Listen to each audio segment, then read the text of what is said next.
ಕಳೆದ 3 ದಿವಸದಿಂದ ಒಂದು ಮೇಜರ್ ಡೆವಲಪ್ಮೆಂಟ್ ರಾಜ್ಯ ರಾಜಕಾರಣದಲ್ಲಿ ನಡೆದಿದೆ.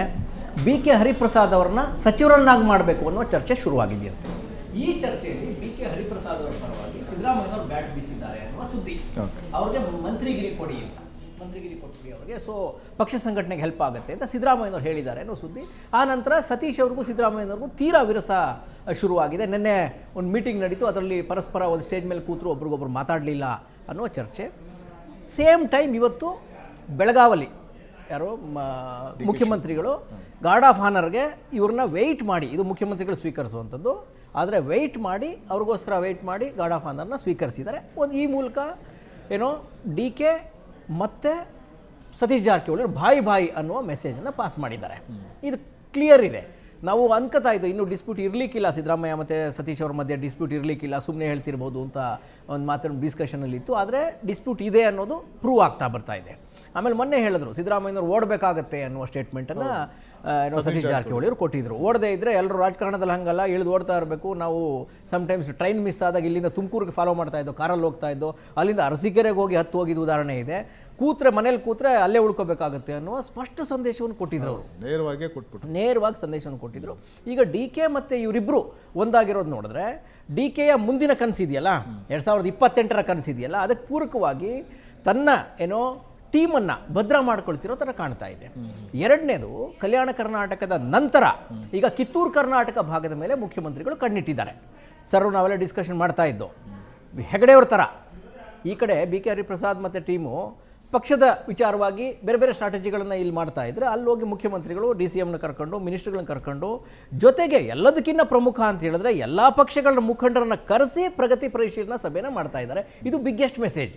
ಆಮೇಲೆ ಇದು ಗುಡ್ ಸೈನ್. ನಾನೊಂದು 2-3 ಜನ ಆ ಭಾಗದ BJP ಲೀಡರ್ಗಳ ಜೊತೆ ಮಾತಾಡಿದೆ. ಮುಖ್ಯಮಂತ್ರಿಗಳಿಗೆ ಎಲ್ಲರನ್ನೂ ಕರೆಸ್ತಾ ಇದ್ದಾರೆ, ನಿಮ್ಮ MLAಗಳನ್ನು ಕೂಡ ಕೂರಿಸಿ ಮಾತಾಡ್ತಾ ಇದ್ದಾರೆ. ಏನಿದು ಸಂದೇಶ ಅಂತ ಹೇಳಿದ್ರೆ, ಇದು ಪಕ್ಷದ ಅಥವಾ ಏನೋ ಜಿಲ್ಲೆಗಳ ಆ ಭಾಗದ ಸರ್ವತೋಮುಖ ಅಭಿವೃದ್ಧಿಗೆ ಇದು ಹೆಲ್ಪ್ ಆಗುತ್ತೆ ಸರ್. ಇದು ತುಂಬ ಗುಡ್ ಗೆಸ್ಚರ್, ಇದು ತುಂಬ ಗುಡ್ ಗೆಸ್ಚರ್ಸು. ತುಂಬ ಜನ ಇದನ್ನು ಮಾಡ್ತಿರಲಿಲ್ಲ, ಅವ್ರವ್ರದ್ದೇ ಮಾಡ್ಕೊಂಡು ಹೋಗ್ತಾ ಇದ್ರು. ಈಗ ಅನುದಾನದ ವಿಚಾರದಲ್ಲೂ ಅಷ್ಟೇ ಅಂತೆ, ಯಾವ್ಯಾವ ಇಲಾಖೆಗಳಿಂದ ಅನುದಾನ ಬರ್ತಾ ಇದೆ ಅದರಲ್ಲಿ ಪಕ್ಷದವ್ರಿಗೆ, ಈಗ ಕಾಂಗ್ರೆಸ್ ಶಾಸಕರಿಗೆ 50 ಕೋಟಿ ಕೊಟ್ಟರೆ ಇವ್ರಿಗೊಂದು 35 ಕೋಟಿ ಕೊಡ್ತಾ ಇದ್ದಾರಂತೆ. ಹಿಂದೆ ಕೊಡದೇ ಇರೋ ಉದಾಹರಣೆಗಳಿದೆ, ಕೆಲವು ಮುಖ್ಯಮಂತ್ರಿಗಳು ಕೊಡದೇ ಇರೋ ಉದಾಹರಣೆ ಇದೆ. ಹಾಗಾಗಿ ಡಿ.ಕೆ. ಅವರು ಕ್ಲಿಯರ್ ಒಂದು ಮೆಸೇಜನ್ನು ಪಾಸ್ ಮಾಡ್ತಾ ಇದ್ದಾರೆ. ಆಮೇಲೆ ತುಂಬ ಜನರಿಂದ ಮೆಚ್ಚುಗೆ ಮಾತೇನು ಬರ್ತಾ ಇದ್ದಾರೆ, ಡಿ.ಕೆ. ಅವ್ರನ್ನ ನಾನು ಹೊಗಳ್ತಾ ಇಲ್ಲ ಸರ್, ಬರ್ತಾ ಇದ್ದು ನಾವು ಹುಡುಕ್ತಾ ಇದ್ದೇನೆ, ನೆಗೆಟಿವ್ ಏನಾರು ಪಾಯಿಂಟ್ ಸಿಗ್ಬೋದಾ, ಸಿಗ್ತಾ ಇಲ್ಲ. ಅವರು ಮುಖ್ಯಮಂತ್ರಿ ಆದ ಬಳಿಕ ತುಂಬ ಪಾಸಿಟಿವ್ ಆಗಿ ಅವ್ರು ಚೇಂಜ್ ಆಗ್ತಾ ಇದ್ದಾರೆ. ಅವ್ರನ್ನ ಟ್ರಬಲ್ ಶೂಟರು, ಹಾಗೆ ಹೀಗೆ ದಾಷ್ಟ ಸ್ವಭಾವದವರು ಅಂತೆಲ್ಲ ಕರೀತಾ ಇದ್ದು, ಆದರೆ ಅವರು ಅತ್ಯಂತ ಸೂಕ್ಷ್ಮವಾಗಿ ತನ್ನ ವ್ಯಕ್ತಿತ್ವವನ್ನು ಬದಲಾವಣೆ ಮಾಡ್ಕೋತಾ ಇದ್ದಾರೆ ಅನ್ನುವ ಏನು ಮಾತುಗಳು ವಿಪಕ್ಷದಿಂದ ಪ್ರಶಂಸೆ ಕೇಳಿಬರ್ತಾ ಇದೆ, BJP JDS ಲೀಡರ್ಗಳಿಂದಲೇ ಕೇಳಿಬರ್ತಾ ಇದೆ. ಆಮೇಲೆ ಹಾಗಾಗಿ ಇವರು ಈಗ ಮಾಡ್ತಿರೋ ಸ್ಟ್ರಾಟಜಿ ಇದೆಯಲ್ಲ, ಕಲ್ಯಾಣ ಕರ್ನಾಟಕ ಆಯಿತು, ಕಿತ್ತೂರು ಕರ್ನಾಟಕ ಆಯಿತು, ಆ ಭಾಗದಲ್ಲಿ ಇಡೀ ಸರ್ಕಾರವನ್ನು ಕರ್ಕೊಂಡೋಗಿ ಎಲ್ಲ ವಿಪಕ್ಷಗಳ MLAಗಳನ್ನ ಕೂರಿಸ್ಕೊಂಡು ಆ ಭಾಗದ ಸಮಸ್ಯೆಗಳ ಬಗ್ಗೆ ಡಿಸ್ಕಷನ್ ಮಾಡೋದು, ತಾನು ಏನು ಕೆಲಸ ಮಾಡಿದ್ದೀನಿ ಅಂತ ಹೇಳೋದು, ಏನೇನು ಕಾಮಗಾರಿಗಳಿಗೆ ಅನುಮೋದನೆ ಕೊಡೋಕೆ ಹೊರಟಿದ್ದೀನಿ ಅನ್ನೋದನ್ನು ಹೇಳೋದು. ಇದನ್ನು ನೋಡಿದ್ರೆ ಇದು ದೀರ್ಘಾವಧಿಯ ಪ್ಲಾನ್ ಅಂತೆ ಕಾಣ್ತಾ ಇದೆ. ಜೊತೆಗೆ ಏನೋ MLAಗಳು ಮತ್ತು ವಿಪಕ್ಷಗಳ ಲೀಡರ್ಗಳನ್ನ ಜೊತೆಲಿ ತಗೊಂಡು ಹೋಗುವ ಮೂಲಕ ಒಂದು ಮೆಸೇಜನ್ನು ಡಿ.ಕೆ. ಶಿವಕುಮಾರ್ ಕ್ಲಿಯರಾಗಿ ಕೊಡ್ತಾ ಇದ್ದಾರೆ. ನಾನು ಕೇವಲ ಕಾಂಗ್ರೆಸ್ನ ಮುಖ್ಯಮಂತ್ರಿ ಅಲ್ಲ, ಈ ರಾಜ್ಯದ ಮುಖ್ಯಮಂತ್ರಿ, ಹಾಗಾಗಿ ಆಡಳಿತಾತ್ಮಕ ವಿಚಾರಗಳಿಗೆ ಸಂಬಂಧಪಟ್ಟಂತೆ ನೀವು ನನ್ನ ಜೊತೆ ಮುಕ್ತವಾಗಿ ವ್ಯವಹರಿಸ್ಬೋದು ಅನ್ನುವ ಮೆಸೇಜನ್ನು ಕೊಡ್ತಾ ಇದ್ದಾರೆ. ಎರಡನೇದು, ಆ ಭಾಗದ ಲಿಂಗಾಯತರ ಮೇಜರ್ ವೋಟ್ ಬ್ಯಾಂಕ್ ಇದೆಯಲ್ಲ, ಅದಕ್ಕೆ ನಾನು ನಿಮ್ಮ ಜೊತೆ ಇದ್ದೇನೆ, ನಾನು ದೂರದೋನಲ್ಲ ಅನ್ನುವ ಮೆಸೇಜನ್ನು ಕೂಡ ಪಾಸ್ ಮಾಡ್ತಾ ಇದ್ದಾರೆ. ಆಮೇಲೆ ಈಗ ಡಿನ್ನರ್ ಮೀಟಿಂಗ್ ಏನು ನಡೀತಾ ಇದೆ 5 ಸ್ಟಾರ್ ಹೋಟ್ಲಲ್ಲಿ ಸರ್, BJP JDS ಎಲ್ಲ ಆ ಭಾಗದ MLAಗಳು, MP ಗಳು ಮತ್ತು MLCಗಳನ್ನು ಕರೆಸಿ ಕೂತು ಸಂವಾದ ಮಾಡುವ ಕೆಲಸವನ್ನು ಮುಖ್ಯಮಂತ್ರಿಗಳು ಮಾಡ್ತಿದ್ದಾರೆ. ಇದೊಂಥರ ವಿನೂತನವಾದದ್ದು. ಈಗ ಅವರು ಇನ್ನೂ ಪೂರ್ಣ ಪ್ರಮಾಣದಲ್ಲಿ ಸಂಪುಟವನ್ನೇ ಎಕ್ಸ್ಪ್ಯಾನ್ಷನ್ ಮಾಡಿಲ್ಲ, ವಿಸ್ತರಣೆ ಮಾಡೇ ಇಲ್ಲ, ಇರೋರು 14 ಜನ ಮಿನಿಸ್ಟ್ರಿಗಳು.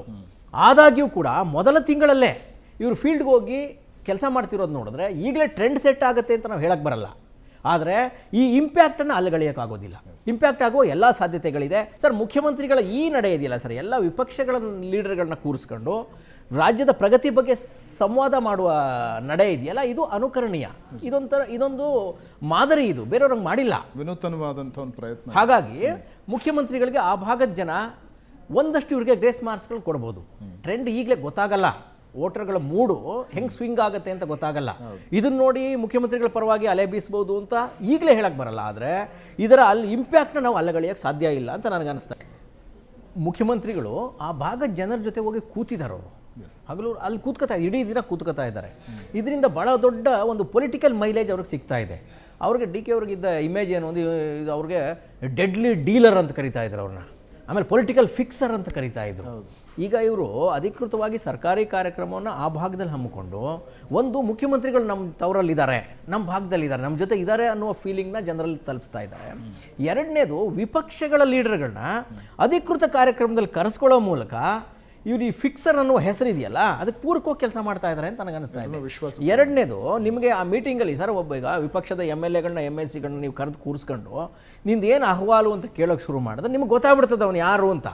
ಇವನು ಪಕ್ಕಾ ಸೈದ್ಧಾಂತಿಕವಾಗಿ ಬದ್ಧತೆಯುಳ್ಳ ವಿಪಕ್ಷದ ನಾಯಕ MLAನ ಅಥವಾ ಏನು ಎಕ್ಸ್ಪೆಕ್ಟ್ ಮಾಡ್ತಾ ಇದ್ದಾರೆ ಅವರು MLAಗಳು, ಕೇವಲ ಫಂಡ್ನ ಎಕ್ಸ್ಪೆಕ್ಟ್ ಮಾಡ್ತಾ ಇದ್ದಾರೆ. ಉದಾಹರಣೆಗೆ ನಮ್ಮ ಈಗ ಹೆಬ್ಬಾರ್ ಅವರು ಏನೋ ಕಾಂಗ್ರೆಸ್ ಪಾಳ್ಯಕ್ಕೆ ಜಂಪ್ ಆದರು, ಆಲ್ಮೋಸ್ಟು ಎಸ್ ಟಿ ಸೋಮಶೇಖರ್ ಅವರು ಕಾಂಗ್ರೆಸ್ ಪಾಳ್ಯಕ್ಕೆ ಜಂಪ್ ಆದರು. ಸುಮಾರು ಜನ ಮೊನ್ನೆ ವೋಟ್ ಹಾಕಿದ್ರು, ಅಡ್ಡ ಮತದಾನ ಮಾಡಿದ್ರು. ಇವರೆಲ್ಲ ಕೇಳ್ತಾ ಇರೋದು ಏನು ಅಂದರೆ ನಮಗೆ ನಮ್ಮ ಕ್ಷೇತ್ರ ಅಭಿವೃದ್ಧಿ ಆಗಬೇಕು, ಹಾಗಾಗಿ ನಾವು ಮುಖ್ಯಮಂತ್ರಿಗಳು ಮನವಿ ಮಾಡಿದ್ರು, ನಾವು ಕೇಳ್ಕೊಂಡ್ರು, ಅವ್ರಿಗೆ ನಾವು ಸ್ಪಂದಿಸ್ತಾ ಇದ್ದೀವಿ ಅನ್ನೋ ಮಾತನ್ನು ಹೇಳಿದ್ರು. ಬಹುಶಃ ಮುಖ್ಯಮಂತ್ರಿಗಳು ಇದನ್ನು ಹುಡುಕಾಡ್ತಾ ಇರ್ಬೋದು. ಈಗ ಆಯಾ ಜಿಲ್ಲೆಗಳಿಗೆ ಹೋಗಿ ಆ ರೀಜನ್ನ MLAಗಳನ್ನೆಲ್ಲ ಕೂರಿಸ್ಕೊಂಬಿಡ್ರಿ ಎಲ್ಲ ಪಾರ್ಟಿಯವ್ರನ್ನ, ಯಾರು ಆ ಕಡೆ ಡೌಟ್ ಇದ್ದಾನೆ, ತಮ್ಮ ಪಕ್ಷಕ್ಕೆ ಏನೋ ಸ್ವಲ್ಪ ಕಮಿಟ್ಮೆಂಟ್ ಕಡಿಮೆ ತೋರಿಸ್ತಾ ಇದ್ದಾನೆ, ಯಾರು ಏನೋ ಡೆಲಿಬ್ರೇಟ್ಲಿ ಫಂಡ್ಸ್ನ ಎಕ್ಸ್ಪೆಕ್ಟ್ ಮಾಡ್ತಾ ಇದ್ದಾನೆ, ಅಥವಾ ನೆಕ್ಸ್ಟ್ ಯಾರು ನಮ್ಮ ಕಡೆ ಬರೋನೇ ಅವ್ರನ್ನ ಇದ್ದಾನ, ಅಥವಾ ನಮ್ಮ ಲೀಡರ್ಗಳು ಯಾರು ಆ ಕಡೆ ಈ ಕಡೆ ಹೋಗೋರು ಇದ್ದಾರೆ, ಇದನ್ನು ಕೂಡ ಮಾಹಿತಿ ಕಲೆ ಆಗ್ತಾ ಇದ್ದಾರೆ ಅಂತ ನನಗೆ ಅನಿಸ್ತಾ ಇದೆ. ಆಮೇಲೆ ಇದಕ್ಕೆ ಪೂರಕವಾಗಿ ಈ ಮೀಟಿಂಗ್ ನಡೀತಾ ಇದೆ. 5 ಸ್ಟಾರ್ ಅದರ್ವೈಸು ಬೆಳಗ್ಗೆ ಒಂದು ಸಭೆಯಲ್ಲಿ ಮುಗಿಸ್ಬಿಡ್ಬೋದಿತ್ತಲ್ಲ. 5 ಸ್ಟಾರ್ ಹೋಟ್ಲ್ಗಳಲ್ಲಿ ಎಲ್ಲ ಪಕ್ಷಗಳ ಲೀಡರ್ನ ಕರೆಸಿ ಅಧಿಕೃತವಾಗಿ ಈಗಲೇ ನೆಕ್ಸ್ಟ್ ಎಲೆಕ್ಷನ್ ಪ್ಲಾನ್ ಕೂಡ ಶುರು ಮಾಡಿಬಿಟ್ಟಿದ್ದಾರಾ ಅನ್ನೋ ಡೌಟ್ ಕೂಡ ನನಗಿದೆ.